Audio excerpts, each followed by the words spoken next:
జై, ఏం మాట్లాడుతున్నావురా? అవునమ్మా, నేను స్కూల్కి వెళ్తుండగా ఇతను నన్ను కొంతమంది రౌడీల చేత కిడ్నాప్ చేయించారు. ఆ రౌడీలు నన్ను సిటీకి దూరంగా తీసుకెళ్లి నన్ను బంధించారమ్మా.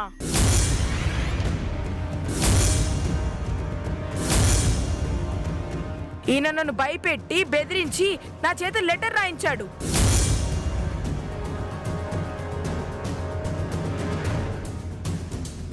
మీ అమ్మ నేను కలుసుండడం కోసమే నిన్ను కిడ్నాప్ చేశానని ఈయననే నాతో చెప్పాడు.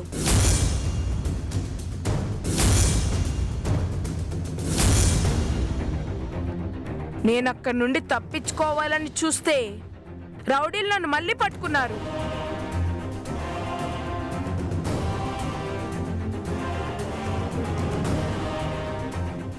మీ అమ్మ నేను కలవడానికి నువ్వే అడ్డుగా ఉన్నావురా, నీ అడ్డు తొలగించుకుంటాన్రా అని నన్ను గన్తో షూట్ చేశాడమ్మా.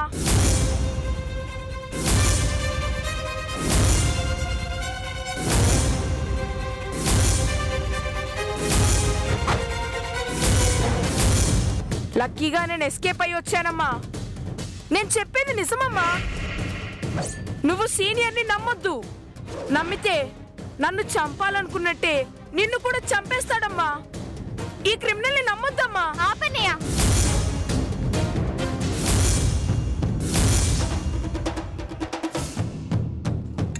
అమ్మా నాన్నలు కలవడం నీకు ఇష్టం లేదని నాకు తెలుసు అన్నయ్య. నీకు నాన్న మీద ఎంత కోపం ఉంటే మాత్రం నాన్న గురించి ఇంత చెడుగా మాట్లాడటం కరెక్ట్ కాదన్నయ్య. ఉదయం నుంచి నాన్న నీ కోసం టెన్షన్ పడుతూనే ఉన్నారు.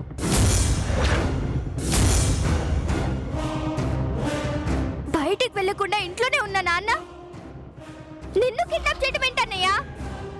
నిన్ను చంపాలనుకోవడం ఏంటి? అబద్ధాలు చెప్పి తప్పు చేస్తున్నావన్నయ్య. తప్పు చేసినందుకు నాన్న కాలు పట్టుకుని క్షమించమని అడుగు. క్షమించమని అడగన్నయ్యా.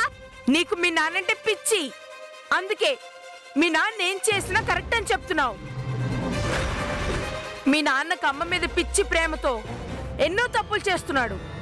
అది తెలుసుకోకుండా నువ్వు మీ నాన్న మీద పిచ్చి ప్రేమతో అతన్ని సపోర్ట్ చేసి మాట్లాడుతున్నావు. అతను మంచివాడని నువ్వు నమ్ముతున్నావు, కానీ నేను నమ్మను. నేను చెప్పింది నిజం. అతను క్రిమినల్.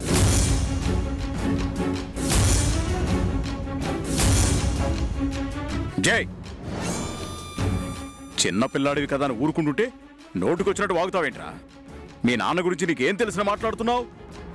కన్న తండ్రిని పట్టుకుని అందరి ముందు క్రిమినల్ అంటావా? మీకు ఇతని గురించి తెలియదు తాతయ్య. తెలిస్తే మీరిలా మాట్లాడరు. రాముడు గురించి, కృష్ణుడు గురించి, గాంధీ గురించి మీరు నాకు ఎన్నో కథలు చెప్పారు. కానీ ఈ క్రిమినల్ కథ నేను మీకు చెప్తాను.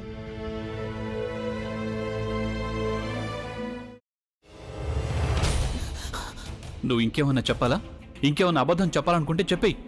నేను చూడాలనుకుంటున్నాను నన్ను మోసం చేయడానికి నువ్వు ఎంత నీచానికి దిగజారగలవు అని.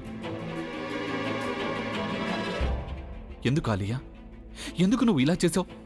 నీకు తెలుసు కదా నానమ్మ తర్వాత నీ ఒక్కదానిని కదా నేను పూర్తిగా నమ్మేది. ఏమన్నావు నువ్వు? ఈ మధ్య అన్నిటినీ మర్చిపోతున్నావా? అది చాలు. వాటిలో ఉన్న శక్తి విషయాన్ని గ్రహించి మనకు వివరిస్తాయి.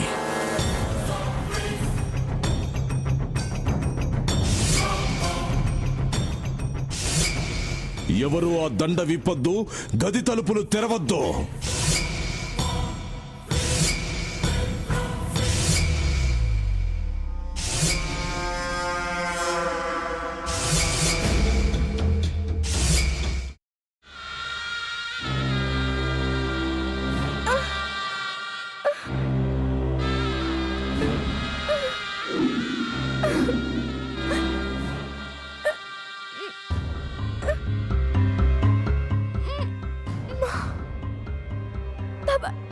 వద్దు బాబాయ్, నేను చేయొద్దు బాబాయ్, ప్లీజ్ బాబాయ్. నీకు నిజం తెలిసినప్పుడే నా ఆలోచనలో నువ్వు చచ్చిపోయావు.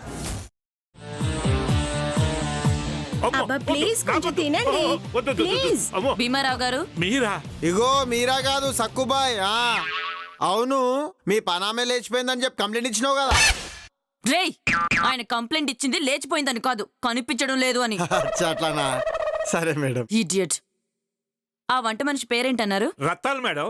ఏం పెద్ద మంచి, నీ వంట మంచిని కూడా మేడం అని పిలుస్తావా? రేయ్ హాఫ్ బ్రెయిన్,